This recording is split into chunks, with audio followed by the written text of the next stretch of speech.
Alors voilà le MT Hyper Obao MT 1,5 mécaniquement et esthétiquement fini.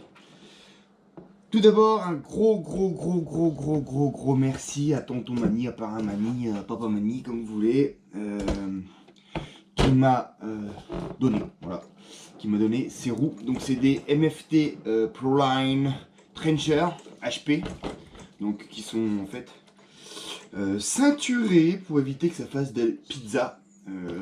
Gros problème avec ces gros pneus en général, ça fait des pizzas. Ici on est quand même en 8 donc quand même un truc qui tient la route. Et aussi merci à un des parrains tonton.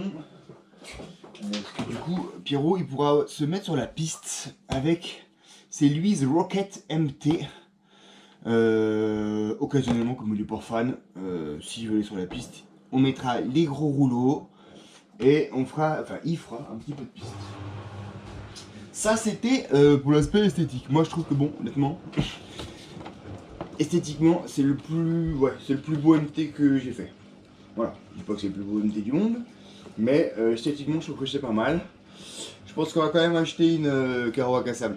Hein, chez les Asbody ils ont l'Hyper MT et ben, je crois qu'on va lui mettre parce que là bon.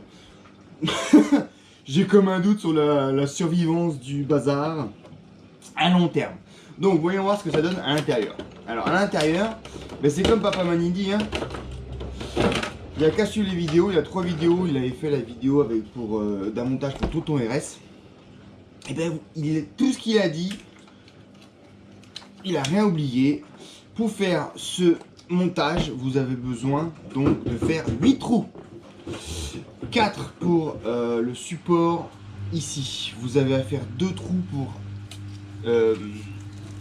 à filetage. Donc moi pour faire les filetages j'utilise sur des plaques à alu comme ça qui sont débouchantes.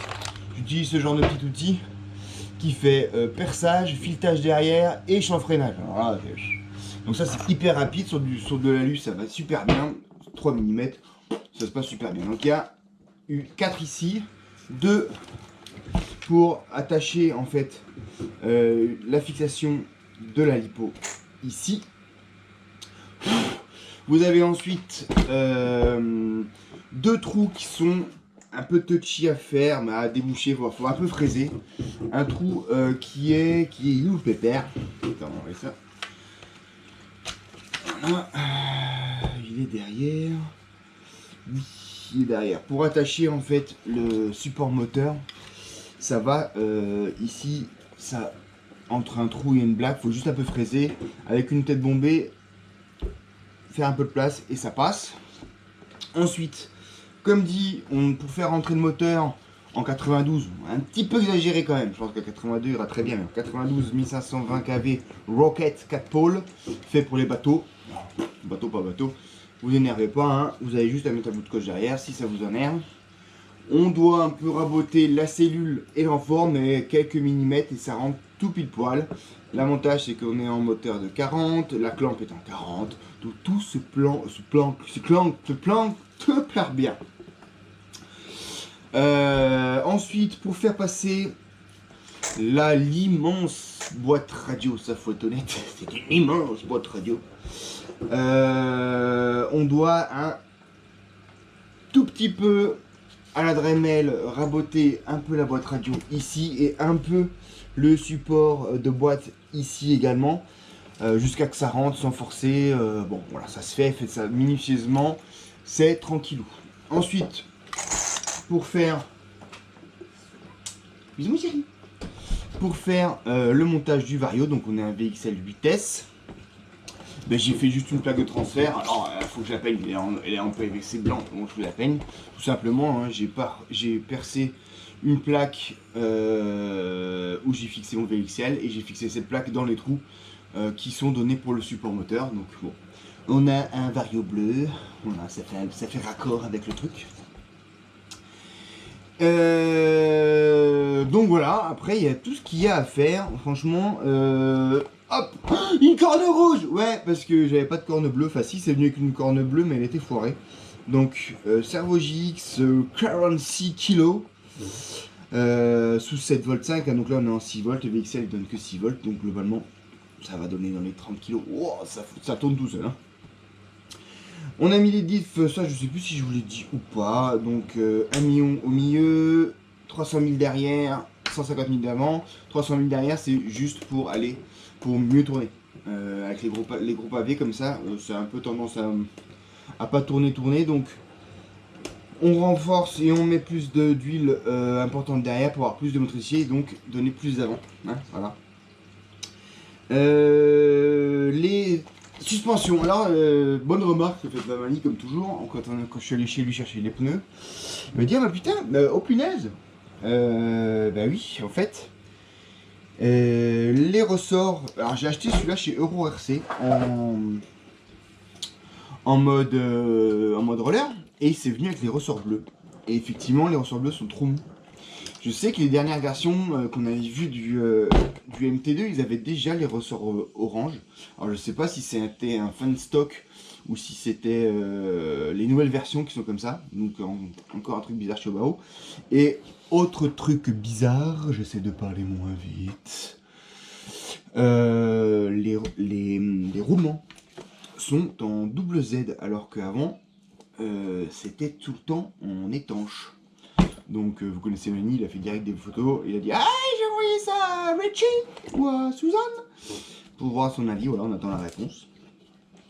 Concernant le moteur, le pignon moteur, j'ai mis le plus gros, c'est un 18 qui rentre avec les réglages possibles, donc 18 et une couronne de... Oh, ça doit être dans les 38 ou un truc comme ça, non? Je ne sais plus. Donc bon, j'ai fait un bref essai dans la rue, ben on le fera pas aujourd'hui tout de suite là parce que il pleut, comme toujours depuis 3 semaines. Mais ça a l'air de donner, là, ça a l'air d'être amplement suffisant. J'ai mis que des petites roulettes derrière, ça suffira pour Pierrot qui veut faire... J'espère juste qu'il aura assez de pêche pour faire ses backflips. On verra avec ces pneus là si ça arrive à le faire. Mais globalement, c'est un engin comme ça, RTR, qui va faire dans les 7 kg. Donc 8S, ça lui ira bien. Franchement, ça lui ira très très bien. Et dans la suite de la vidéo, vous allez voir les petites choses 3D que m'a imprimé Bixente. Parce qu'il y a une chose qui est embêtante, c'est ça. Enfin, moi qui m'embête principalement, c'est déjà... Ici, il faut faire hyper gaffe au câblage parce qu'on est à l'air libre. C'est-à-dire que vos câbles lipo, il faut bien les caler parce que t'as vite fait, par exemple là, tu vois, je mets par là au-dessus. Si je tends pas, la lipo, elle passe très très près de la couronne. Donc mon ami Bixente, il nous a fait un cache couronne. Et puis, comme c'est pour Pierre aussi, puis pour moi aussi, hein, on va mettre des skids aussi imprimés en 3D TPU. Donc on se trouve dans la suite pour le montage de toutes ces pièces en TPU et le petit essai peut-être qui va suivre tranquille ou pas, ça dépend du temps de... Voilà, je suis déjà à 8 minutes 23 pour avoir rien dit, c'est quand même fort. Hein. Donc, si vous avez des questions, n'hésitez pas, moi je me suis commandé les ressorts au pion quand même parce que c'est vrai que voilà, il va vite à plat en fait. Il va vite à plat, par contre vous avez vu le débattement, c'est juste hein, pour dire. Voilà, ça c'est quand même un débattement des MT de ouf. Hein, on est à une bonne dizaine de centimètres, facile. Et franchement ça c'est cool. Ça, dans le gros terrain ça va être terrible. Mais c'est vrai que c'est un peu sourd, tu vois. Et il remonte pas assez fort. Et j'ai pas envie de fluidifier parce que c'est pas si dur que ça. Voilà, donc je pense qu'avec les ressorts options orange qui devaient être de série, qui sont plus de série. Ça va aller mieux, et puis avec une Kawaka sable, hein, celle-là on va la garder pour la vitrine ou pour la revendre quand Pierre n'en voudra plus. Voilà, ne vous précipitez pas, c'est pas pour tout de suite, et il y a déjà une liste d'attente, d'accord? Voilà, allez, à plus.